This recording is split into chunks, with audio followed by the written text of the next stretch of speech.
नमस्कार, SD news देख रहे हैं आप और मैं हूं आपके साथ गौरी रानी। आश्वासन के शिकार हो रहे हैं पंचायत सचिव के अभ्यर्थी जो पिछले 48 दिनों से लगातार धरने पर बैठे हुए हैं। मंत्री से लेकर मुख्यमंत्री से गुहार लगा रहे हैं। सरकार में जो भी लोग शामिल है, जो भी प्रतिनिधि हैं, चाहे वो विधायक हो, मंत्री हो, उनके घर से लेकर उनके दफ्तर तक का चक्कर काट रहे हैं, लेकिन सिर्फ आश्वासन देकर उन्हें लौटा दिया जा रहा है। हमारे साथ पंचायत सचिव के अभ्यर्थी गुलाम जी हैं। गुलाम जी, लंबे समय से आंदोलन कर रहे हैं, 38 दिन कम नहीं होता है। सीएम की तस्वीर है, तमाम मंत्रियों की तस्वीर लेकर आप लोग बैठे हुए हैं। क्या लगता है कि 2 कैबिनेट पार हो गई है, लेकिन लग रहा है कि क्या आप लोग के मुद्दे पर सरकार विचार करने पर सोचेगी? बिल्कुल, 2 कैबिनेट पार भी हो गया है और इस बीच में कैबिनेट की बैठक के बाहर हम लोगों ने दोनों बार एक बेमिसाल मानव श्रृंखला का निर्माण भी करा है और उस पर चूँकि संज्ञान सरकार का ध्यान को आकृष्ट करने के लिए कराया गया था। सरकार का ध्यान आकृष्ट किया गया है।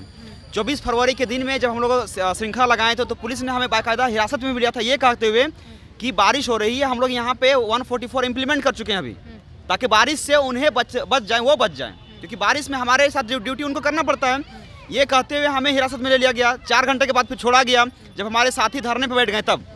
तो फिर उसके बाद हम लोग माननीय आलमगीर साहब के आवास पहुँचे। तो आलमगीर साहब के आवास पहुँचने के बाद आलमगीर साहब ने साफ और स्पष्ट तरीके से कहा, क्योंकि उस बीच में बादल पत्रलेख जी भी थे, आलमगीर के बड़े बेटे भी थे तनवीर आलम, उन लोगों ने भी बैठे हुए थे। उन लोगों ने भी बाकायदा हमारी माँओं को अच्छे से रखा और उन्होंने कहा भी, आलमगीर साहब ने खुद कहा था बैठा करके कि हम इस नियुक्ति को करवाने के लिए प्रतिबद्ध है। क्योंकि देखिए, आज हम जा करके कैबिनेट में माननीय मुख्यमंत्री हो, यही कहना चाह रहे हैं कि आश्वासन मिल रहा है। इतना ही नहीं, जो मंत्री हैं, जगन्नाथ महतो की बात कर ले, शिक्षा मंत्री हैं, विधायक बंधु तिर्की की बात कर ले, साफ कह रहे हैं कि आप लोग की जो मांगे हैं वो जायज़ है। क्योंकि जब डॉक्यूमेंट वेरिफिकेशन हो जाते हैं, बस एक लेटर आना बस रह जाता है, लेकिन पूर्ववर्ती सरकार का ये विज्ञापन है, ये नौकरी है, इसलिए हम रद्द कर रहे हैं। कैसे देख रहे हैं? एक तरफ सरकार आश्वासन देती है, कंप्लीट बोलती है कि आप लोग को नियुक्ति मिल जाएगी, लेकिन ऐन वक्त पे आप लोग को फिर झूठ में आप लोग को दबा दिया जाता है। बिल्कुल सही कहा। जैसे कि कल परसों ही हमें वहाँ पे आश्वस्त करके भेजा गया, हमें संतुष्ट करके भी भेजा गया। इतना मीठी मीठी बातों को बोल करके संतुष्ट किया गया। हम लोग संतुष्ट भी हुए, खुश भी हुए कि अब पंचायत सचिव के अभ्यर्थी अब पंचायत सचिव कर्मचारी बनने वाले हैं। हम लोग खुश थे। और आज सुबह ही हम लोगों ने देखा यहाँ पे कि जो माननीय विधायक जो हैं बगोदर के विनोद सिंह, कार्य स्थगन पत्र डाले थे पिछला सत्र में, तो उसका जवाब इस सत्र में आया हुआ है और उसमें ये लिखा हुआ कि हम पंचायत सचिव नियुक्ति को रद्द कर चुके हैं। तो हम ये पूछना चाहते हैं कि एक और जहां हमें सरकार आश्वस्त कर रही है, वहीं दूसरी ओर हमारी वैकेंसी को आहरित करने की बात कर रही है। एक तरफ आश्वस्त कर रही है, दूसरी तरफ खत्म करने के लिए कदम भी बढ़ा चुकी है। तो अब आप लोग क्या करेंगे? हमारा रणनीति बन चुकी है। हम अपनी रणनीति के तहत 3 मार्च के दिन में विधानसभा का घेराव करने वाले हैं और इसमें हमारे साथ हमारा पूरा परिवार भी सम्मिलित होने वाला है।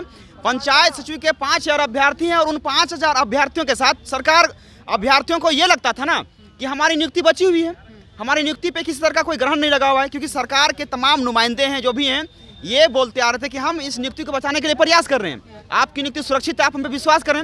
लेकिन जब पेपरों में ये दिखाया जा रहा है कि हम इस नियुक्ति को रद्द ही कर चुके हैं, तो फिर अब कौन स्टूडेंट है जो घर में दुबक के बैठेगा? उनको तो पता है कि अब हमारे जिंदगी के साथ खिलवाड़ हो चुका है। तो अब आप लोग रणनीति बना ली है कि 3 मार्च को जिस दिन बजट पेश होगा उस दिन आप लोग विधानसभा का घेराव करेंगे और सिर्फ आप लोग ही नहीं, आपके परिवार भी इस घेराव में शामिल होंगे। बिल्कुल। लेकिन लगता है कि आप लोग विधानसभा तक पहुंच पाएंगे? पहुंचने देगी प्रशासन आप लोगों को? कौन रोकेगा हमें? क्योंकि अगर हम सिर्फ अभ्यर्थी रहते हैं तो हमें रोक लेती सरकार, लेकिन अभ्यर्थियों के साथ साथ अभ्यर्थियों के माँ बाप, भाई बहन, बच्चा सब आने वाला है।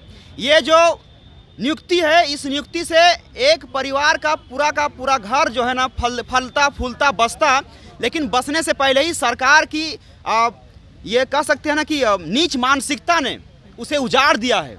तो आज जिस शख्स की तस्वीर को लेकर के मैं न्याय मांगने के लिए यहाँ बैठा हुआ हूँ, इनको समझ में नहीं आ रहा कि कितना बड़ा ये लोग गलत काम कर रहे हैं। क्योंकि जो युवा आज इन्हें सत्ता दिए हैं, वो युवा सत्ता छीन भी सकते हैं। ये कहावत है, हमारे बड़े बुजुर्ग ऐसे ही नहीं कह के गए हैं कि जब जब छात्र बोला है राज सिंहासन डोला है। तो वो समय आ चुका है, क्योंकि पूर्ववर्ती सरकार को पूर्ववर्ती सरकार मुख्यमंत्री थे, उसके बाद भी हम लोगों ने उन्हें विधायक के काबिल नहीं छोड़ा है। तो अगर ये सरकार हमसे भिड़ेगी तो हम भी भिड़ेंगे। रीना जी भी हैं, इनसे जानते हैं कि आगे की क्या रणनीति आप लोग तैयार कर रहे हैं, क्योंकि आप लोग को आश्वासन दिया जा रहा है, दूसरी तरफ सरकार कदम बढ़ा चुकी है कि आप लोग की नियुक्ति जो है वो रद्द कर दिया जाए, तो अब आप लोग क्या करेंगे? एक तरफ आश्वासन और दूसरी तरफ सरकार ने भी अपना स्टैंड ले लिया। अब हम लोग क्या करेंगे और क्या कर सकते हैं, ये सिर्फ हम अपने बारे में बता सकते हैं कि हम क्या करेंगे, क्योंकि हम पंचायत सचिव स्टूडेंट सिंगल तो है नहीं। अगर हम शांति रूप से खड़े रहने का बात करें तो हमारे साथी उग्र भी हो सकते हैं, क्योंकि मानसिक तनाव हमारे साथी बहुत टाइम से झेलते आ रहे हैं और आश्वासन भी काफ़ी टाइम से झेलते आ रहे हैं। और ये एक मंथ में नहीं, ईयर में नहीं, अब एक युग में तब्दील होने जा रहा है। तो हम लोग का रणनीति है कि हम विधानसभा का घेराव करेंगे, ठीक है। और सभी नेता बोलते हैं कि हमारे बच्चे हैं, ये झारखंड के बच्चे हैं, तो उन नेताओं को भी हम दिखाना चाहते हैं कि बच्चे के प्रति लगाव क्या होता है। जब हमारे पेरेंट्स आएंगे ना, तब उनको पता चलेगा कि सिर्फ बच्चा कह देने से नहीं होता है, बच्चा के प्रति क्या दायित्व बनता है उसका भी निर्वहन करना पड़ता है। और पेरेंट्स को देख करके थोड़ा वो सीख भी ले लेंगे कि बच्चा कह देने से बच्चा हो नहीं जाता है, कि हमारे बच्चे हैं। और अभी तक उन्होंने कोई ऐसा ठोस कदम उठाया नहीं, सिर्फ हम लोगों को आश्वासन देते गए, क्योंकि उन लोगों ने जो हमें आश्वासन दिया वो चीज़ से हम लोग आश्वस्त करते हैं। और हमारे जो भी 2-4 लोग जो कंटिन्यू इस चीज़ को देखते हैं, हमारी कुछ टीमें हैं, वो आश्वस्त करते हैं तो वो लोग शांत रहते हैं। लेकिन हम उन्हें कब तक आश्वस्त कराते रहेंगे, कब तक उन लोगों का आश्वासन से उन लोग को आश्वासन देते रहेंगे? अब वो लोग हमारी बातों को कितने दिन तक वो लोग मानते रहेंगे?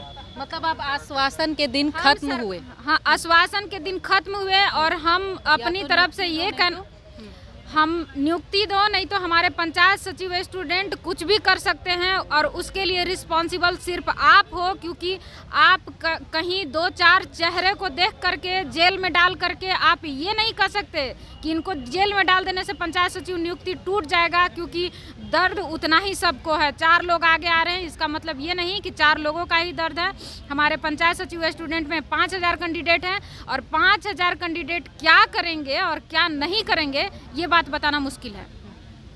तो आश्वासन के शिकार हुए पंचायत सचिव के अभ्यर्थी ने अब बिगुल फूंक दिया है। 3 मार्च को विधानसभा घेराव करने के लिए अपने पूरे परिवार के साथ पहुंचेंगे।